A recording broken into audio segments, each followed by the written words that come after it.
Boa noite, José Rocha Diniz. Boa noite, Jorge. Vamos começar pela visita de Xu Saion a Pequim, uma visita que se iniciou hoje. E é uma visita habitual, nas vésperas da data da mudança de soberania e que, enfim, costuma ser uma espécie de apresentar de um balanço do ano que passou e, certamente, nesta altura, a única coisa que se pode dizer é que tem sido focado o aumento do período do horário das fronteiras.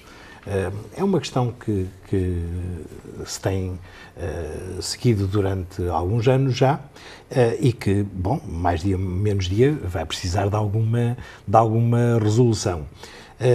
Eu julgo que uma posição sistemática, isto é, uma abertura gradual, faria muito mais sentido do que estarem aquelas ideias anteriores de que uma das fronteiras estava aberta durante toda a noite. Não é? De maneira que acho que mais dia menos dia isso tem que ser resolvido. E será que também o chefe do Executivo vai receber a luz verde de Pequim para se recandidatar?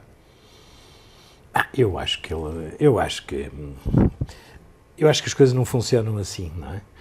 Evidentemente que ele não diz, eu estou absolutamente convencido que ele se vai recandidatar, mas não é a altura de o dizer, e em Pequim não vai, nesta altura do processo, não vai intervir, não é? Pequim deve saber muito bem o que se passa em Macau, não é? E nós todos temos essa consciência, sabe muito bem, tem aqui as suas pessoas próprias, os seus órgãos próprios, as suas instituições próprias e, para além, digamos, de outras pessoas que informarão, digamos, de uma forma menos formal.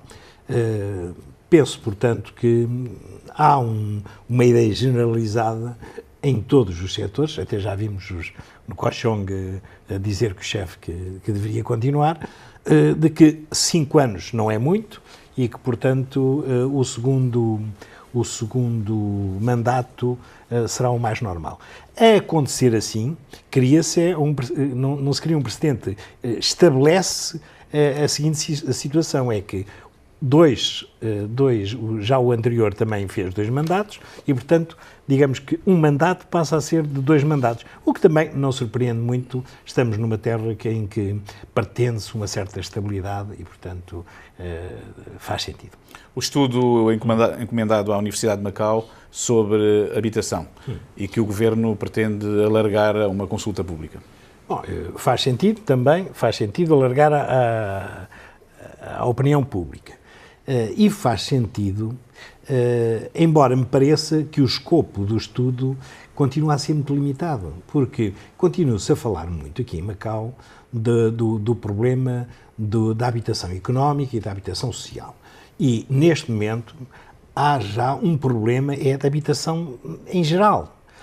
Ora, o que eu tenho ouvido, mesmo do interior do Governo, o que eu tenho ouvido é de que esse problema está a ser reconhecido. Este problema é reconhecido. Vários setores, temos visto já, ex-deputados, associações, vieram focar este problema como, digamos, que o grande problema deste momento é em Macau. E, portanto, faz sentido que haja algumas medidas no sentido de resolver este problema. Como? Eu julgo que não é para já. Eu julgo que será precisamente, digamos, no programa do próximo mandato que vai ser mais claro a resolução do problema da habitação. Porque se não for assim, eu acho que terá muita dificuldade de se justificar toda esta inércia que tem acontecido e, por outro lado, também a necessidade de haver um novo ciclo no próximos 5 anos. A homenagem ao advogado Gonçalo Pereira, infelizmente já desaparecido, com o lançamento do seu livro Portugal, a China e a Questão de Macau em língua chinesa. Foi uma cerimónia tocante e muito interessante, e especialmente se as pessoas agora lerem o livro, nomeadamente a parte chinesa. Isto porque aquele livro, que saiu primeiro em 1995, faz uma análise muito demorada e muito profunda sobre a parte histórica de Macau, que justifica muitas das coisas do dia-a-dia. Eu dou um exemplo. Por exemplo, quando aqui em Macau toda a gente fala porque fala-se pouco português, o governo português não conseguiu. Bom, fica-se a saber, ou antes, aliás já se sabia, nem sequer foi o Dr. Francisco Gonçalves Pereira que descobriu a pólvora, mas ele sistematizou este estudo. E é este o papel muito importante que ele teve. Sistematizou que, historicamente, e com breves períodos no século XIX, Macau teve uma jurisdição mista. Isto é, foi sempre governado por Portugal e pela China. E, portanto, isso justifica muito do pendor histórico que existe hoje no presente. Bom, a pena maior que eu tenho é que o Dr. Francisco Gonçalves Pereira não pudesse hoje estar a ver aqui a realidade. Teoricamente,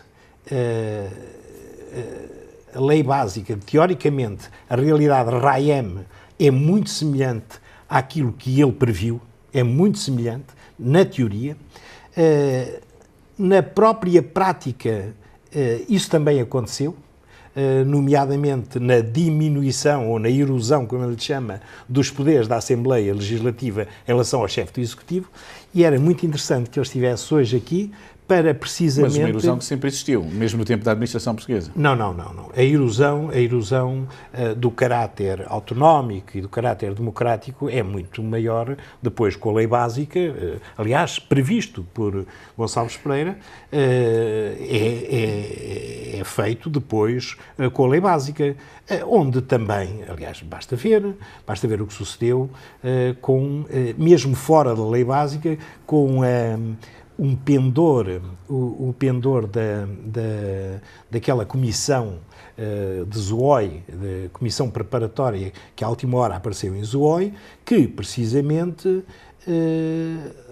acabou com os municípios e com tudo aquilo que pudesse ser político. Hoje, a Assembleia Legislativa não tem o caráter político que tinha, porque não é só o facto de serem eleitos diretamente ou eleitos indiretamente, a origem não é só essa. O importante, por exemplo, Jorge, neste momento, os projetos de leis que envolvam despesa não podem ser feitos por deputados, sem autorização do chefe do Executivo. Ora, que projeto de lei hoje em Macau pode haver que não envolva despesas?